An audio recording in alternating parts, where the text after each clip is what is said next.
បិសាចសមុទ្រទាំង7ដែលគួរភ័យខ្លាចបំផុតនៅក្នុងសម័យបុរេប្រវត្តិ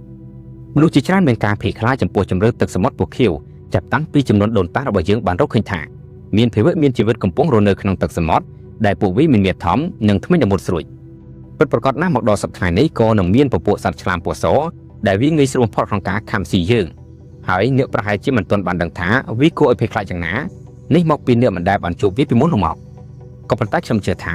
យើងអាចរស់នៅបានស្រួលដោយសប្តាហ៍នេះព្រោះតែមានពពួកសត្វចម្លែកឬបិសាចទឹកសមុទ្រនៅសម័យបុរេប្រវត្តិសាស្ត្របានស្រូបយកនៅសារធាតុពណ៌សដ៏អស្ចារ្យដែលបង្កើតដោយ Mother Natural តាមរយៈចំពោះរបស់ពួកវា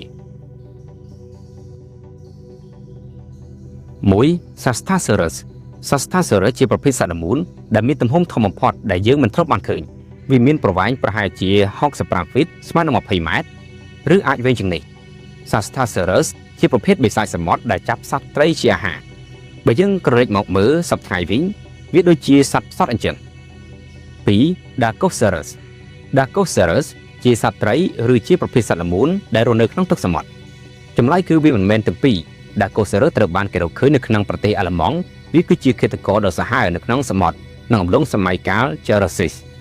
វាប្រហែលជាដូចនឹងសត្វក្រពើយើងដែរហើយវាមានប្រវែងប្រហែលជា16 feet ស្មើនឹង15 ម៉ែត្រនៃការលូតលាស់របស់ពួកវា 3. Thalassomedon អាចនិយាយបានថាជាស្ដេចសមុទ្រនៅក្នុងប្រទេសក្រិកវាអាចលូតលាស់បានប្រវែង40 feet ស្មើនឹង12 ម៉ែត្រហើយវាមានព្រុយចំនួន4ប្រវែងជា7 feet ស្មើនឹង2 ម៉ែត្រដែលអាចឲ្យវាធ្វើចលនាបត់បែនជុំវិញសមុទ្របានយ៉ាងងាយស្រួលវាជាប្រភេទបិសាចសមុទ្រដែលគួរឲ្យភ័យខ្លាចបំផុតវាមានអាយុកាលជាង1លានឆ្នាំនៅក្នុងអំឡុងសម័យកាល Cretaceous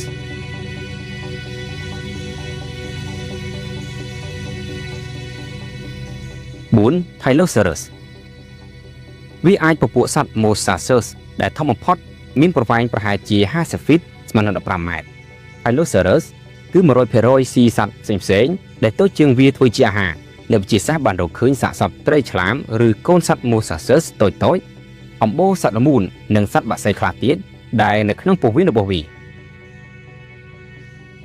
5. Liopleurodon សត្វមួយប្រភេទនេះពិតជាមានឈ្មោះល្បីល្បាញណាស់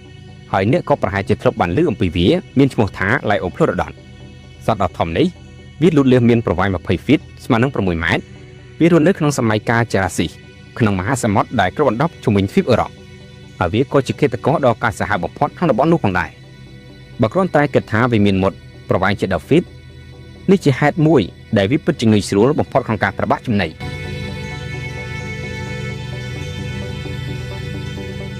6. Mosasaurus ប្រសិនបើអ្នកគិតចង់អោប Liopleurodon អ្នកនឹងប្រឡាក់ពោពេញទៅដោយដីនៅលើសម្លៀកបំពាក់របស់អ្នកនៅពេលដែលអ្នកបានឮថាតើគួរធ្វើម៉េចបើ Mosasaurus វាធំយ៉ាងហ្នឹងមានថ្មផូស៊ីលខ្លះបានបង្ហាញថាវាអាចលូតលាស់មានប្រវែង50 feet ស្មើនឹង15 ម៉ែត្រហើយត្រូវបានជួបគ្រោះថ្នាក់នៅក្នុងសម័យកាល Cretaceous 7. Megalodon ទីបញ្ចប់យើងក៏បានរកឃើញត្រីឆ្លាមដ៏ធំបំផុតគឺ Megalodon វាជាឃាតករដ៏ធំនៅមហាសមុទ្រក្នុងប្រវត្តិសាស្ត្រដែលដូចជាត្រីឆ្លាមដែលធំបំផុតក្នុងកំណត់ត្រាគ្រាន់តែស្រមៃទៅដល់ត្រីឆ្លាម3ក្បាលនិងកូនរបស់វាដែលមានរាងកាយដូចជា Megalodon អាចរីកមាឌធំរហូតដល់ទៅ65 feet ស្មើនឹង20 ម៉ែត្រយើងពិតជាពិបាកស្រមៃថាតើកម្លាំងនិងការត្របាក់ចំណីរបស់វាខ្លាំងដល់កម្រិតណាក៏ប៉ុន្តែយើងអាចសាកល្បងមើលទៅរូបភាពឡើងក្រង់ជាមួយនឹងទំហំធ្មេញក្បាលរបស់វាបាន